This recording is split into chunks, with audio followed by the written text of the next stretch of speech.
월간 목회에 나온 짧은 글 가운데 이런 말이 있습니다. 미국과 일본과 한국의 드라마를 소개를 이렇게 특징을 얘기했습니다. 의학 드라마를 보면 미국의 의학 드라마는 환자를 치료를 하고, 일본의 의학 드라마는 우리들에게 어떤 교훈을 주고, 한국의 의학 드라마를 보면 병원에서 연애를 하는 장면이 나온다고 합니다.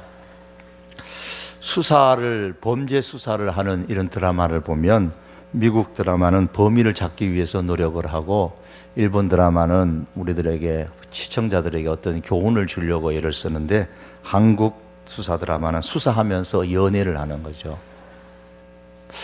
예배 드라마는, 교회 드라마는 어떨까요? 하나님께 미국에서는 예배를 드리고, 일본에서는 어떤 시청자에게 교훈을 주고, 한국에서는 예배당에서 뭐 해요? 연애하는 거나. 물론 저는 이 말에 다 동의하지 않습니다. 우리 드라마를 만드는 분들이 얼마나 잘 만드는지, 한류가 뭐 세계 곳곳으로도 많이 이렇게 퍼져 나가잖아요. 그런데 한 가지 맞는 것이 있는 것 같아요. 무엇을 배경으로 하든지 연애하는 것이 나옵니다. 우리 요즘 뭐 대통령도 칭찬했던 드라마가 뭐죠? 예, 태양의 후예. 잘하시네요. 여러분, 그 태양의 후예가 왜 그렇게 인기가 있어요? 그게 군인 드라마입니까? 아니면 군복을 입고 저기 모로코나 뭐 어떤 나라에 이제 파병을 한 뭐 그런 영화입니까? 그런 드라마입니까? 아니면은 뭐 이렇게 첩보하고 경호하고 뭐 북한군하고 뭐 이렇게 하는 그런 드라마입니까? 그러니까 연애 드라마잖아요. 그죠? 처음부터 끝까지 연애 드라마예요. 그런데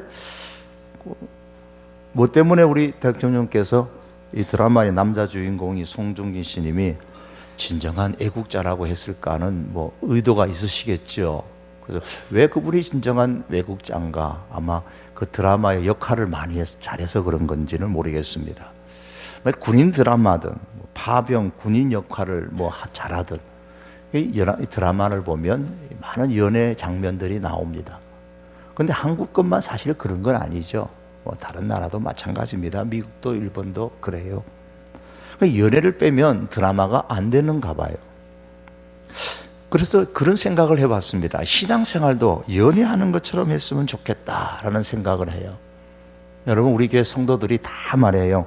연애에 좀 열중했으면 좋겠어요. 뭘 연애하느냐? 교회를 좀 연애하듯이 했으면 좋겠어요.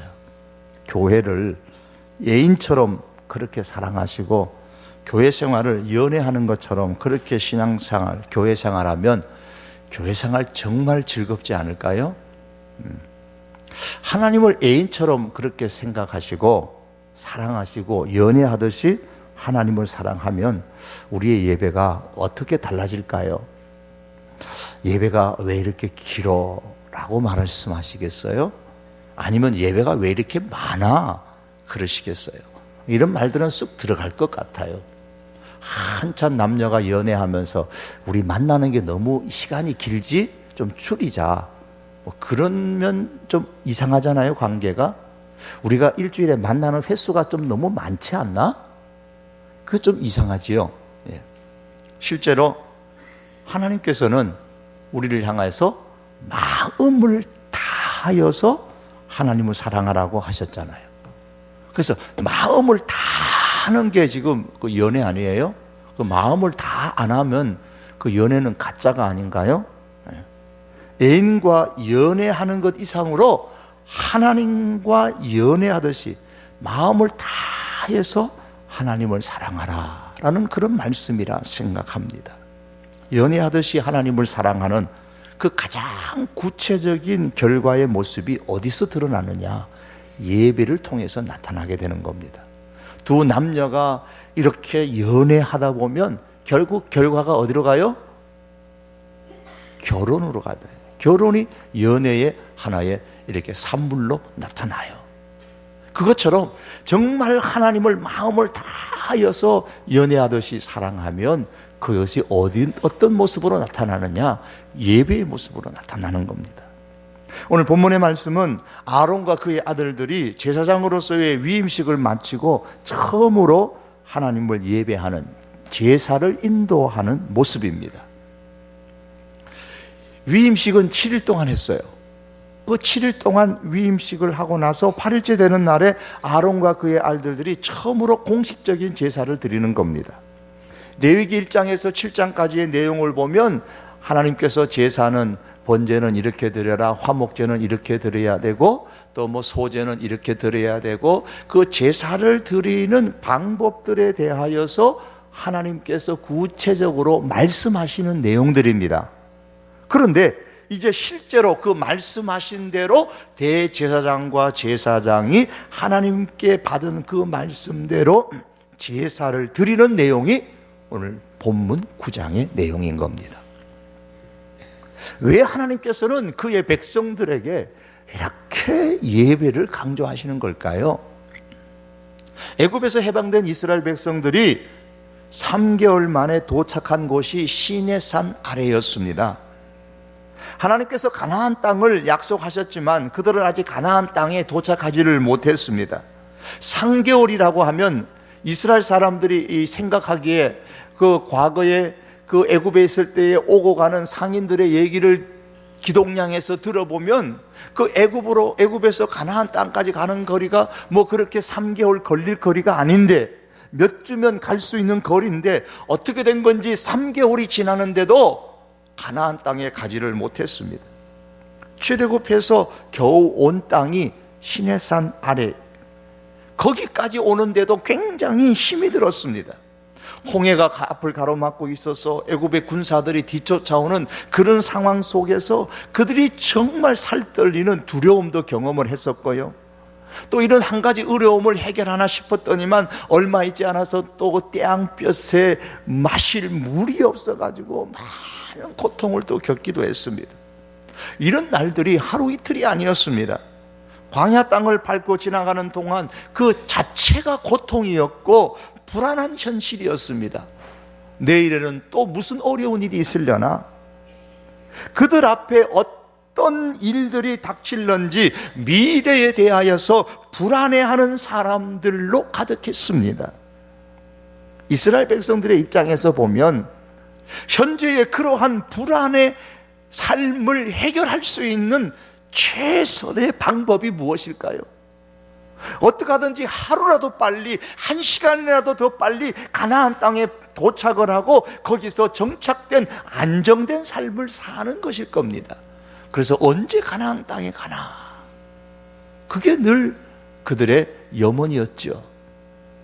그러나 하나님께서는 그들을 가능한 빨리 가나안 땅으로 데려가시기보다는 그 시내산 아래에서 거의 1년 동안 머물게 하셨습니다. 1년이면 애굽에서 가나안 땅까지 오고 가고 왕래하기를 몇 번이나 10여 차례 이상을, 아니 20차례 이상을 할 수 있는 그런 시간입니다. 그러니 이스라엘 백성들의 입장에서 보면 하루하루가 가슴이 타는 시간입니다. 설상가상으로 모세는 뭐 하나님 만나러 가야 된다 그러면서 산으로 올라가 버리고 한 달이 넘도록 내려오지를 않죠. 상황이 이렇게 되니까 이스라엘 백성들의 마음이 극도로 불안했습니다. 그들의 불안 심리를 잘 표현해 주는 것이 바로 금송아지 사건인 거예요. 너무너무 불안했기 때문에 눈에 보이는 것이라면 뭐라도 붙들고 의지하고 싶었던 겁니다. 아니, 눈에 보이도록 만들어서라도 붙잡고 싶었던 겁니다. 그래서 금송아지를 만들어 놓고 이것이 애굽에서 우리를 인도해낸 하나님이다 그러면서 섬겼던 것이지요. 바로 그러한 때에 하나님께서 시내산 아래에 있는 그 백성들에게 주신 것 중에 하나가 바로 예배, 바로 제사 제도입니다. 이게 뭘 의미할까요? 불안한 시대를 살고 있는 이스라엘 백성들에게 있어서 정말 가장 중요한 것은 불안을 해소할 수 있는 어떤 경제적이고 정치적이고 사회적인 안정이 아니라 하나님을 올바로 예배하는 것이다 라는 사실을 말씀하는 겁니다. 하나님을 향한 예배가 불안을 해소하는 가장 최고의 방법, 최우선의 방법이라는 말씀입니다. 이스라엘 백성들이 하나님께서 약속하신 가나안 땅을 받기 전에 먼저 회복해야 할 것이 바로 예배라는 거예요. 이스라엘 백성은 애굽에서 430년 동안 살았기 때문에 거기서 뭐 나름대로 하나님을 섬긴다고 했지만 하나님을 제대로 예배하는 것을 배우지를 못했어요.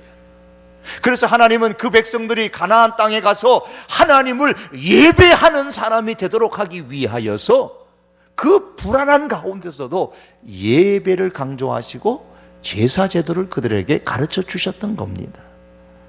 그렇다면 오늘날 하나님의 관점에서 볼 때에 북한의 저 핵의 위협도 있고 미사일의 위협도 있고 남북이 극도로 긴장된 상태에 있는 현 시점, 우리나라의 현 시점에서, 그리고 경제적으로 여기저기서 힘들다고 아우성치는 이런 현재의 상황에서 총체적으로 불안에 떨고 있는 이 대한민국의 백성들에게 무엇보다도 중요한 것이 과연 무엇일까요? 하나님께서 우리를 향하여 너희에게 지금 가장 중요한 것이 무엇이다 라고 말씀하신다면 그것이 무엇이냐는 거예요. 하나님께서 우리를 향하시는 그 마음은 북한의 핵 문제가 빨리 해결되거나 미사일 문제가 빨리 해결되는 게 아니고 분단된 대한민국이 하루빨리 평화 통일되는 것도 아닙니다. 그것은 단지 우리들의 입장에서 간절히 사모하는 것입니다. 경제적인 침체 속에서 빨리 벗어나는 것도 아닙니다. 하나님이 가장 원하시는 것, 불안하면 불안할수록, 불안한 위태로운 환경에 살아가면 살아갈수록 하나님께서 가장 원하시는 것은 우리의 예배의 회복입니다. 따라서 불안한 시대를 사는 사람일수록 먼저 하나님을 올바로 예배하는 사람이 되는 것이 가장 중요합니다. 청년부 예배를 앞두고서 담당 목사님이 예배 시간을 알리는 그리고 출석을 독려하기 위하여서 개그맨 흉내를 내어가지고 문자 메시지를 보냈습니다. 청년부 예배 내일 오후 2시 교육관에서 모입니다. 예배당에서 모입니다. 은혜로운 청년부 예배에 한번 빠져봅시다. 그리고 이제 문자를 보냈어요. 그 일이 있은 이후에 주목하고 있는 그 청년이 참석을 안 했어요. 그래서 그 다음 주에 불러서 물었습니다. 너 왜 지난 주일에 청년부 예배 안 나왔어? 내가 보낸 문자 못 봤어? 그러자 청년이 좀 당황한 표정을 지으면서 말합니다. 문자 받았는데요. 그럼 왜 안 왔어? 목사님이 예배 빠지라고 그랬잖아요. 자, 여러분, 우리나라 말이 참 묘해요. 정말 묘하죠? 그 우리나라 말은 앞뒤를 다 들어야죠. 그 문맥을 통해서 해석을 잘해야 되잖아요. 우리나라 말은 상황에 맞게 잘 해석을 해야만 돼요. 예배 빠지라 무슨 말이죠? 예배 나오지 말라는 말이 아니고 예배에 마음을 다 쏟아서 참석하자라는 뜻으로 문자를 보낸 거죠. 여러분, 가장 불안한 때, 그때가 바로 예배에 빠질 때입니다. 예배에 참석하지 않는 것이 아니고 우리들의 삶 속에서 나 삶이 너무 불안해, 내 마음이 딩숭생숭한 게 잠이 안 와, 요즘처럼 정말 불안할 때가 없어. 여러분, 그때가 바로 예배에 빠질 때입니다. 하나님은 영이시기 때문에 사람들의 눈에 보이지 않으세요. 그런데 반면에 사람들은 자꾸 눈에 보이는 하나님을 원해요. 하나님은 눈에 안 보이시는 분인데 사람들은 눈에 보이는 하나님을 원한단 말이에요. 그래서 하나님께서 사람들에게 자신의 존재 대신에 하나님이 함께 하신다는 사실을 보여주시기를 계획하신 겁니다. 그게 뭐냐면 하나님의 영광이 그들 가운데 임하도록 하는 겁니다. 그래서 때로는 불로 때로는 구름으로 하나님께서 자신의 존재, 내가 너희와 함께하고 있다는 사실을 보여주셨습니다. 그런데 이 하나님의 영광은 항상 눈에 보이도록 존재하는 것이 아니라 때로는 사라져버려요. 불도 사라지고 구름도 사라져버려요. 그래서 이스라엘 백성들은 항상 하나님의 영광이 자기들 가운데 눈에 보이기를 원한 겁니다. 그래서 하나님은 지속적으로 하나님의 임재하심을 경험할 수 있도록 만드셨는데, 그것이 바로 제사예요. 예배입니다. 하나님의 존재하심을 경험할 수 있는 가장 강력한 방법 중에 하나가 예배인 겁니다. 하나님은 예배 가운데, 예배하는 자들 가운데 임하십니다. 하나님께서는 오늘날도 예배 가운데 임하십니다. 말씀을 통하여서, 은혜 주심을 통하여서, 때로는 성령의 임하심으로 우리의 마음을 움직여 회개하게 하심을 통하여서 하나님의 그 존재하심과 우리를 향한 하나님의 사랑을 분명하게 나타내 주십니다. 이것을 일컬어 우리는 하나님의 영광이 나타난다, 그렇게 표현을 합니다. 오늘 본문에 보시면 하나님께 예배하면 하나님의 영광이 나타날 것이라고 약속하셨습니다. 4절 끝에 말씀해 보면 오늘 여호와께서 너희에게 나타날 것임이니라 그래요. 6절의 말씀에도 끝에 보시면 여호와의 영광이 너희에게 나타나리라고 했습니다. 여호와의 영광, 백성들 가운데 눈에 보이도록 나타나는 이런 하나님의 임재하심을 의미하는 것입니다. 실제로 아론과 제사장이 이렇게 제사를 드렸을 때에 하나님의 영광이 그들 가운데 임하였습니다. 23절 하반절과 24절의 말씀입니다. 여호와의 영광이 온 백성에게 나타나며 불이 여호와 앞에서 나와 제단 위에 번제물과 기름을 사른지라 온 백성이 이를 보고 소리 지르며 엎드렸더라. 여호와의 영광이 나타났다고 말씀하면서 불이 하나님 앞에서 나와서 번제단 위에 번제물과 기름을 살랐습니다. 가시적으로 볼 수 있는 하나님의 임재하심이 예배 가운데 나타난 것입니다. 하나님의 불이, 여호와의 불이 하나님 앞에서 그 백성들 가운데, 제사하는 그 무리들 가운데 임하셨던 것처럼 오늘날은 우리가 예배할 때에 하나님의 성령께서 우리 가운데 충만하게 임하십니다. 그럼 하나님께서 임재하시는 이 예배가 되기 위해서 우리가 어떻게 해야 할까요? 오늘 본문을 통해서 우리가 두 가지만 살펴보기를 원합니다. 먼저는 흠없는 제물로 예배할 때에 하나님의 영광이 나타났습니다. 아론이 대제사장으로서 먼저 그 직무를 수행하기 전에는 반드시 자신을 위하여, 자기의 죄를 속하기 위하여서 속죄제와 번제를 드려야만 했습니다. 그런데 이때 주의할 일은 반드시 제물을 드릴 때에 흠 없는 제물을 드려야만 했습니다. 물론 백성들도 마찬가지죠. 2절과 3절의 말씀입니다. 2절에 보시면 흠 없는 송아지를 가져오고 흠 없는 순양을 여호와 앞에 가져다 드리고, 3절 끝에 보면 1년 되고 흠 없는 송아지와 어린 양을 가져오고. 흠 없는 송아지, 흠 없는 순양, 흠 없는 어린 양을 제물로 드리라 그랬어요. 그런데 3절 끝에서는 1년 되고 흠 없는 송아지, 흠 없는 거 찾는 것도 힘든데 거기다가 1년 된 흠 없는 송아지, 1년 된 흠 없는 어린 양 찾으려면 마음을 얼마나 쏟아야 되겠어요? 정말 마음을 다해서 찾아야 되죠. 그러므로 이 흠 없는 제물을 가지고 와라 라는 이 하나님은 제물에 관심이 있어서가 아니고 제물을 드리는 그 사람의 마음에 관심이 있다는 사실을 보여주는 겁니다. 흠 없는 거 골라야 돼요. 하나라도 흠이 있으면 안 돼요. 그것도 6개월 된 거 아니고 1년 된 흠 없는 거 고르려고 했으니 얼마나 힘들었겠어요. 말라기 선지자 시대에는 그게 귀찮으니까 이스라엘 백성들이 하나님께 아예 눈먼 것, 저는 것, 흠이 많은 제물을 드렸습니다. 하나님 그거를 기뻐하지 않으셨어요. 왜냐하면 흠 있는 제물에는 그들의 진실한 마음이 담겨 있지 않았기 때문입니다. 그런데요, 오늘날 어떻습니까? 우리는 뭐 송아지 가지고 예배 드리러 오지도 않는 거고, 양 가지고 또 염소 가지고 가축을 가지고 제물로 하나님께 나오지 않잖아요. 그럼 오늘 이 시대에 가축을 가지고 와서 예배 드리지 않는 이 시대에 그러면 흠 없는 제물에 예배를 드리라라는 게 무슨 뜻일까요?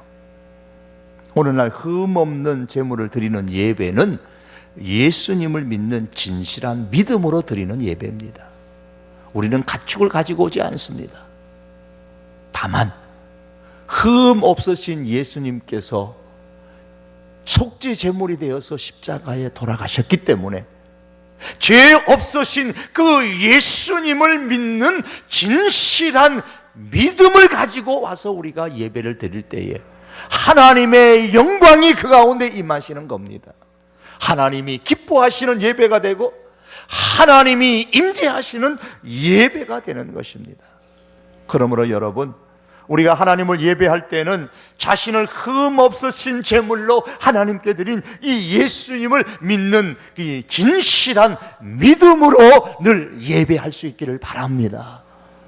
그냥 빈 마음으로 오시지 마시고 예배 오시는 김에 억지로 오지 마시고 예수님을 향한 진실한 믿음을 갖고 우리가 예배에 임할 때에 하나님께서 영광을 받으시고 하나님의 영광이 임재하심이 우리 가운데 있는 것입니다.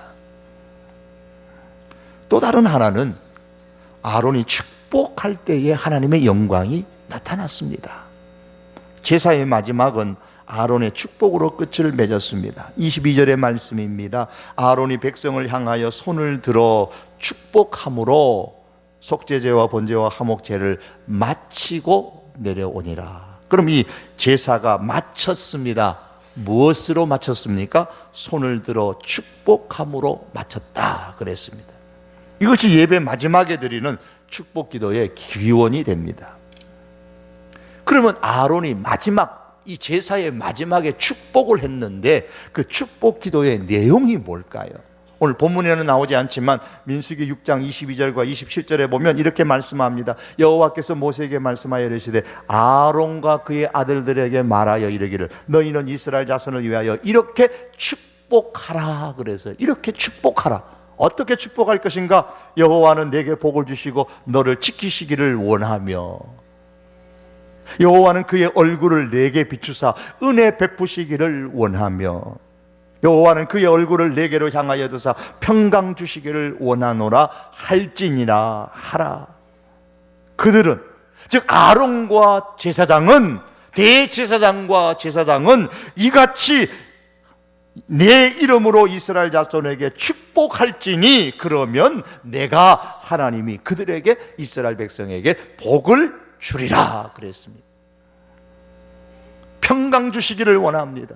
은혜 주시기를 원하십니다. 복을 주시기를 원합니다. 샬롬입니다. 최고의 행복의 상태에 이르기를 하나님은 원하십니다. 2010년도 한국 심리학회가 한국인의 행복도를 조사를 했는데요, 우리 직장의 남성들이 언제 가장 행복하다고 느낍니까? 그 조사에서 보면 남성들이 하루 일과를 마치고 집에 돌아와서 가족과 함께 있을 때가 가장 행복하다고 했습니다. 반면에 같은 또래의 그 여성들은 언제 가장 행복하냐?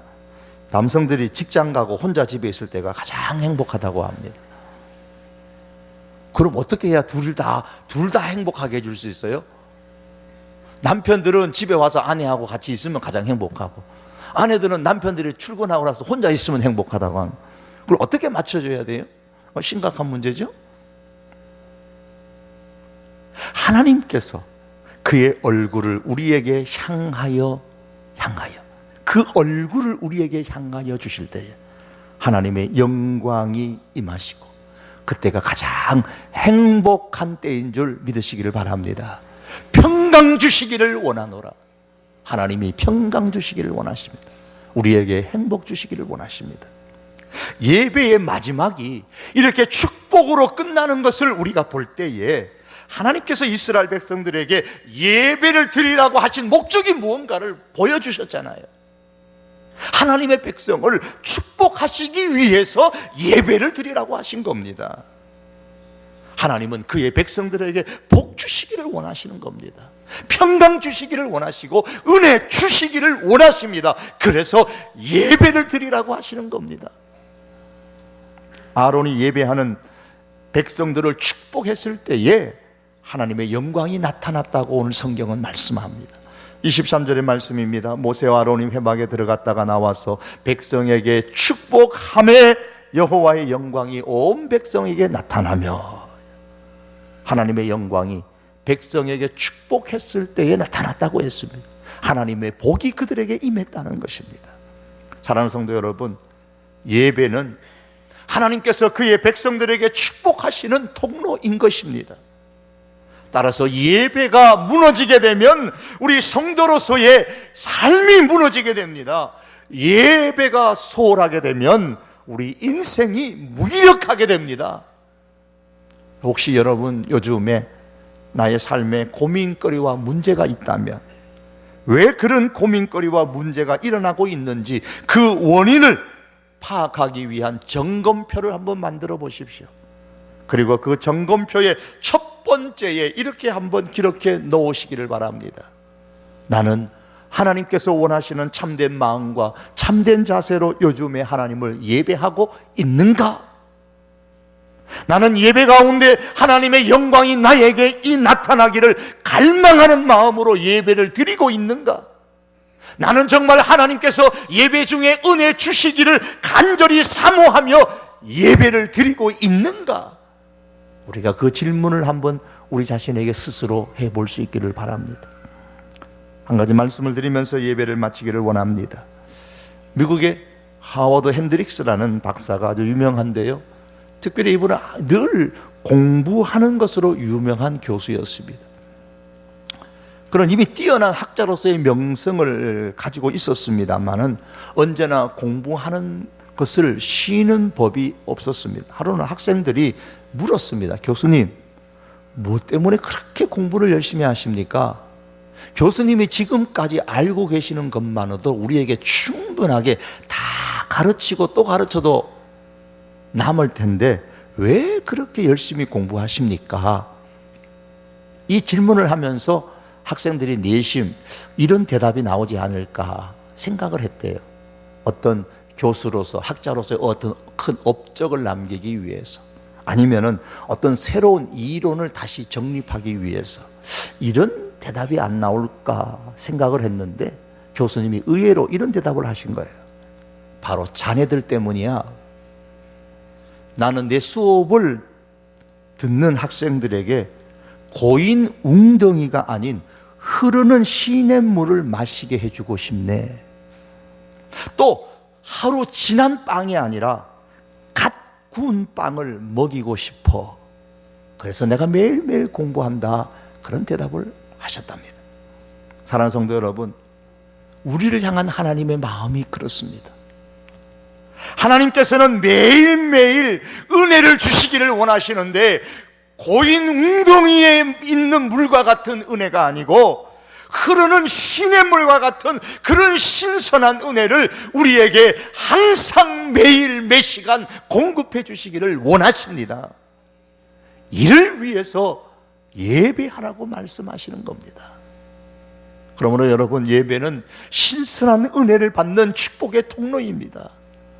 우리가 과거에 받은 그 은혜를 통하여서 우리가 만족하지 마시고 예배를 통해 어제의 은혜가 아니고 오늘에 필요한 그 신선한 은혜를 날마다 받으면서 살아갈 수 있기를 바랍니다. 예배를 통하여서 하나님께서 매일매일 지켜주시는 그 새로운 은혜를 누릴 수 있기를 축복합니다. 예배를 통하여서 하나님께서 평강의 은혜를 날마다 주시기를 축복합니다.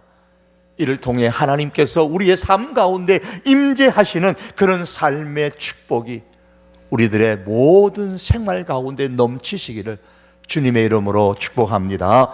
기도하시겠습니다.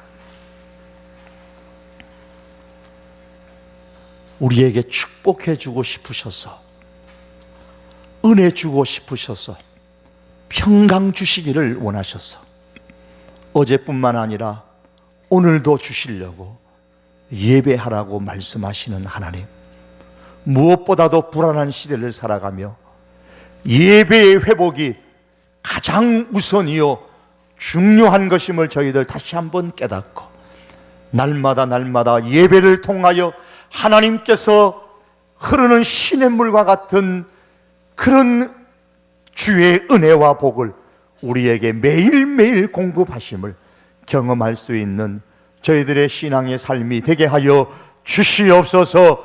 이와 같은 은혜가 넘치게 하여 주시옵소서. 예배하는 가운데 우리들 중에 임재하시는 하나님의 은혜를 늘 충만하게 경험하도록 주여 우리 가운데 임하여 주옵소서. 예수님의 이름으로 기도하옵나이다. 아멘.